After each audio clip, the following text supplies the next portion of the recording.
মুখ্যমন্ত্রী মমতা বন্দ্যোপাধ্যায়ের নির্দেশে কলকাতার বিভিন্ন বাজারে লাগাতার পরিদর্শন টাস্ক ফোর্সের। মঙ্গলবার সকালে মানিকতলা বাজারে যৌথ অভিযান চালায় ইবি ও টাস্ক ফোর্সের সদস্যরা। বাজারে ঘুরে ঘুরে তারা দাম যাচাই করেন। সবজি থেকে মাছ বাজার এবং ডিমের বাজার পরিদর্শন করেন টাস্ক ফোর্সের সদস্য সহ ইবি আধিকারিকরা। বাজার পরিদর্শন করে তারা দেখেন শাকসবজির দাম ঠিকমতো আছে কিনা। বাজার পরিদর্শনের পর টাস্ক ফোর্সের সদস্য রবীন্দ্রনাথ কোলে জানান যে যুদ্ধ পরিস্থিতির জন্য গত ৪ঠা মে মুখ্যমন্ত্রী মমতা বন্দ্যোপাধ্যায় বাজারের উপরে নজরদারি করার নির্দেশ দেন।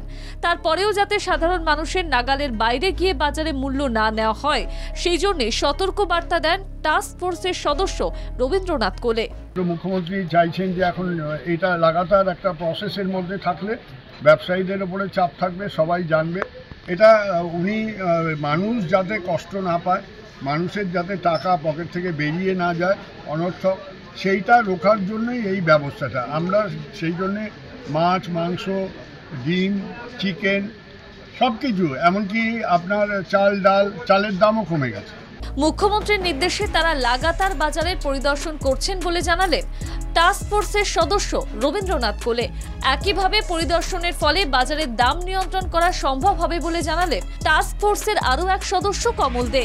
তার দাবি লাগাতার বাজার পরিদর্শন করার ফলে বাজারের দাম নিয়ন্ত্রণ থাকছে বলে দাবি করেন তিনি।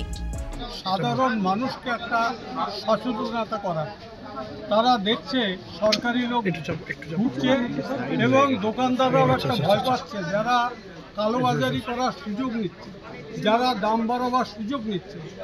এই যে আমাদের ঘোরার ফলে তাদের সেই সুযোগটা অনেক কমেছে। কমল দে দাবি করেন যে পরিদর্শনের উদ্দেশ্যে ব্যবসায়ীদের চাপ সৃষ্টি করা নয়, বরং যাতে সাধারণ মানুষের নাগালের মধ্যে বাজারের দাম নিয়ন্ত্রিত থাকে তা দেখা হচ্ছে। মূল্য নিয়ন্ত্রণের জন্যই ব্যবস্থা গ্রহণ করা হচ্ছে বলে জানালেন কমল দে। কলকাতার মানিকতলা বাজার পরিদর্শনের পর বাগবাড়ি বাজারও পরিদর্শন করেন টাস্ক ফোর্সের সদস্য সহ ইবি আধিকারিকরা। সাধারণ মানুষকে স্বস্তি দেওয়ার জন্য প্রশাসনের এই নজরদারি সব মহলের মধ্যে আশার সঞ্চার করেছে। তারা মনে করছেন আগুন দামের আঁচ কমলে মানুষের পকেটের খরচ কমবে, তাতে মানুষের হাতের 2 পয়সা বাঁচবে।